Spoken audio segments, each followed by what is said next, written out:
26 को आज ही के दिन अगले वर्ष नेताजी का जो सैफी में मेमोरियल बन रहा है, जब पूरा बन जाएगा तो उसका उसी दिन उद्घाटन करेंगे हम लोग। आज फिर मैं बात आज उनके जन्मदिन पे जब हम सब समाजवादी लोग याद कर रहे हैं कि 22 नवंबर 2026 को नेताजी का मेमोरियल का हम लोग उद्घाटन करेंगे, उसी में कार्यक्रम हमारा बड़ा होगा। आज जब नेताजी को हम लोगों ने याद करते समय लॉ यूनिवर्सिटी जो नेताजी ने कभी बनाई थी, यूपी में इतनी प्रतिष्ठित लॉ को लेकर के यूनिवर्सिटी नहीं थी। जो राम मनोहर लोहिया लॉ यूनिवर्सिटी बनी है वो नेताजी की ही बनाई हुई है। आज उनके बच्चों को मैंने सम्मान किया, जो बच्चे टॉपर्स थे, जिन्हें गोल्ड मेडल मिला था या कोई और मेडल मिला था, उन बच्चों को भी आज के दिन सम्मान दिया, क्योंकि वो लॉ यूनिवर्सिटी नेताजी की बनवाई थी, वो टॉपर थे। उन्हें आईपैड दे करके हम लोगों ने सम्मान देने का काम किया। जब हम आप बात कर रहे हैं उससे पहले बच्चे मिल करके उनका सम्मान करके हमने उन्हें जाने दिया। आज जब हम लोग बैठे हैं तो सबसे महत्वपूर्ण जो जानकारी हम लोगों को मिल रही है, जब बातचीत कर रहे हैं कार्यकर्ताओं से, नेताओं से, और जो जानकारी दे रहे हैं, समय समय पे पार्टी कार्यालय को भी सूचित किया जा रहा है। अभी सुबह जब एक हमारे विधायक ने फोन किया, उन्होंने कहा कि जो बीएलओ हैं, जितना उन्हें सहयोग करना चाहिए वो सहयोग नहीं कर रहे हैं।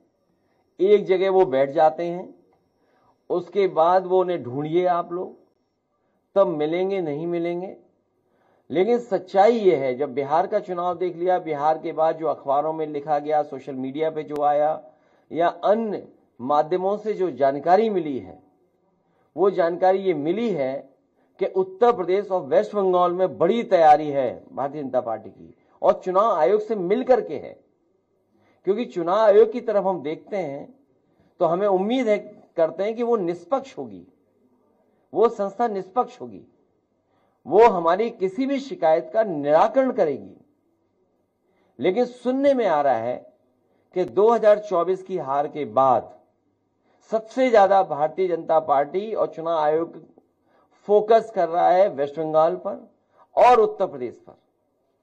अन्य स्टेटों पे भी जहां पर बीजेपी की सरकार नहीं है, उदाहरण के लिए तमिलनाडु, जहां चुनाव आने वाला है, लेकिन सबसे ज्यादा फोकस, सबसे ज्यादा टारगेट और टारगेटेड जो चीजें हो रही हैं वो उत्तर प्रदेश और वेस्ट बंगाल में हो रही हैं, जहां पर चुनाव आयोग से हमें उम्मीद थी। अगर आपको याद हो पत्रकार साथियों, कोई चीज ऐसी नहीं जो हम लोग कह रहे हो आउट ऑफ वे जाके कह रहे हो। जब बाई इलेक्शन हुआ तो हम लोगों ने चुनाव आयोग का रोल देखा है। बाई इलेक्शन उत्तर प्रदेश के जब हुए, रामपुर का पार्लियामेंट इलेक्शन हुआ, उस समय हम लोगों ने रोल इलेक्शन कमीशन का देखा है। तमाम शिकायतें की गई, लेकिन उस शिकायतों पर कोई कार्रवाई नहीं हुई।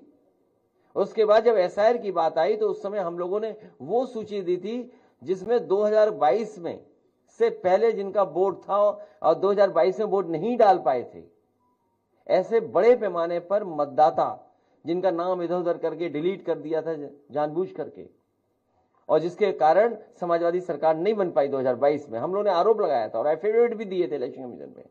उस समय आपको याद होगा कई जिलाधिकारियों ने कुछ कुछ बातें कहीं, लेकिन जब पलट करके हम लोगों ने उनसे वो बातें तर्क रखे तो उनके पास भी कोई जवाब नहीं था।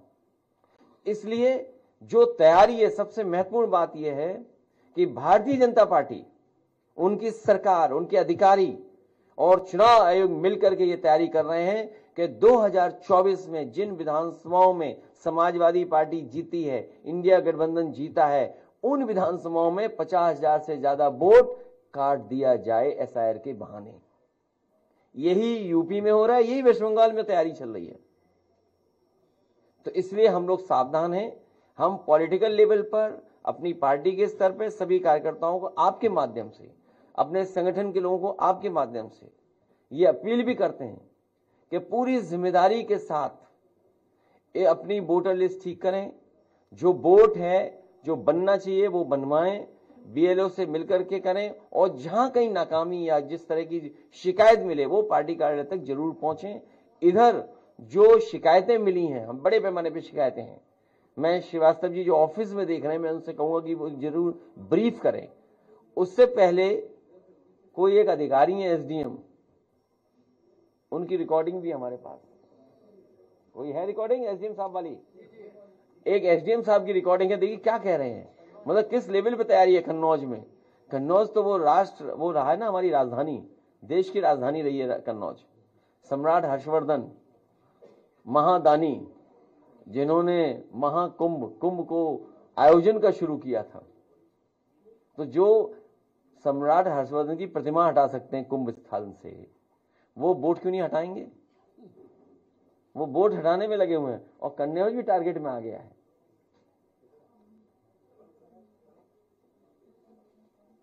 और मैं पहले भी बता चुका हूं कि पोस्टिंग ट्रांसफर पार्टी चलाइए।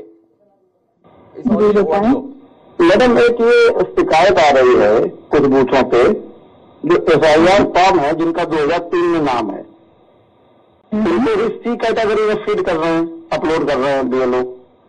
जो जी इसके लिए हम आपसे भी एक मीटिंग भी करना चाह रहे थे ऑफिस में। इसमें दरअसल बात ये है, अगर आपके हो कोई और कार्यकर्ता वगैरह तो उनको बोलिएगा, उनको भी अगर ये डाउट हो तो ऑफिस में आके मिल लें, इलेक्शन ऑफिस में। इसमें दरअसल बात ये है कि जो मैपिंग होती है ना, मैपिंग जी 2003 और 2025 की, दो इलेक्टोरल रोल्स है जी, एक 3 का एक 25 का जी। अब चुनाव आयोग की तरफ से कुछ जिले ऐसे हैं, 18 जिले, जिनकी 2003 और 2025 की मतदाता सूची की मैपिंग आपके ऊपर, जो कि चुनाव आयोग ने बनाई है, वो नहीं हुई है। ठीक है। हमारा जनपद इन 18 जनपदों में से एक है जी। तो अब जैसे ही जो हम वो गणना प्रपत्र को फीड करते हैं आपके ऊपर, तो अब गणना प्रपत्र में तो 2003 का डाटा दिया हुआ है, तो हम उसको ए या बी कैटेगरी में डालेंगे। जी जी। तो जैसे हम उसमें डालते हैं वो बोलते हैं नो डाटा फाउंड। अच्छा। नो डाटा फाउंड डालता है तो इसका मतलब ये कि हम उसको भर ही नहीं सकते ए और बी में। तो अब गणना प्रपत्र में डिजिटाइज भी सारे करना है, क्योंकि चुनाव आयोग का आदेश है कि आपको 4 दिसंबर तक 100% डिजिटाइजेशन करना है। जी जी। तो इसका मतलब ये है कि हमें उसको किसी न किसी कैटेगरी में तो भरना पड़ेगा। तो हमने ये उससे चुनाव आयोग से पूछा कि इसको हम सी कैटेगरी में भर के एक रजिस्टर में एंट्री कर लेते हैं, और उस रजिस्टर में एंट्री करके हमारे पास एक रिकॉर्ड दर्ज हो जाएगा कि ये वो वाले मतदाता है जिनका नाम 2003 में है, पर इनकी मैपिंग नहीं होने के कारण इनको सी कैटेगरी में दर्ज किया गया है, ताकि हमारे पास एक मैनुअल रिकॉर्ड रहेगा इस चीज का। तो अगर भविष्य में हम इसका नोटिस भी काटेंगे तो उसका नोटिस काटने की जरूरत नहीं पड़ेगी। हाँ, यही कंफ्यूजन था कि जब ड्राफ्ट रोल आ जाएगा उसके बाद जब आप नोटिस देंगे तो फिर इनको भी नोटिस जाएगा अगर सी कैटेगरी। हाँ, तो इसलिए हम उनकी एंट्री रजिस्टर के अंदर कर रहे हैं। रजिस्टर के अंदर एंट्री करने का मतलब है कि हम उसको उसी के अंदर फीड करके रखे हैं, तो फिर उनकी नोटिस नहीं जाएगी। हाँ, नोटिस नहीं जाएगी। अच्छा, उनकी नोटिस नहीं जाएगी क्योंकि हमने उसको रजिस्टर में एंट्री कर ली ना उनकी। तो ये एक ऐसा कुछ आप आल पार्टी मीटिंग बुला के जिले पे कुछ ऐसा एक बार बता दें, थोड़ा कंफ्यूजन दूर हो जाए। जी, हमने तहसील में तो बोला था अपनी एक मीटिंग बुलाई ली जाए, जी जी, इतना कर लीजिए, कराते हैं इस चीज को। और जी जी, ठीक है मैडम। ठीक है। तो एक तो इलेक्शन कमीशन पॉलिटिकल पार्टीज को एसओपी जारी कर दे कि कैसे क्या करना है। हालांकि नियम बनाए हैं, फॉर्म है, लेकिन फिर भी एक एसओपी जारी करें। और दूसरा, बीजेपी को पता है कि कब शादियां ज्यादा होती हैं, उसी समय ऐसा है करा रहे हैं। इस समय वो हैं, सब बारातें शादियों में हैं। बताइए कितनी बारातें शादियां हैं, कार्ड हम देखें, इतने कार्ड आते हैं हमें। और इसी समय जानबूझ के किया जिससे कि यूपी में वोट कट जाए। तो हमारी मांग यह है कि एसओपी के साथ साथ एसआईआर के लिए समय बढ़ाया जाए, कि यूपी सबसे बड़ी स्टेट है, सबसे इंपॉर्टेंट स्टेट है, पॉलिटिकल इंपॉर्टेंट स्टेट है, और यही स्टेट है जो प्रधानमंत्री बनाता है, यही स्टेट है जहां प्रधानमंत्री जी हैं और अधिकारी किसी और के कंट्रोल में हैं। तो समझ लीजिए अधिकारी क्या करेंगे हमें। इसलिए हमारी मांग है कि एसआईआर का समय उत्तर प्रदेश में और बढ़ाया जाए।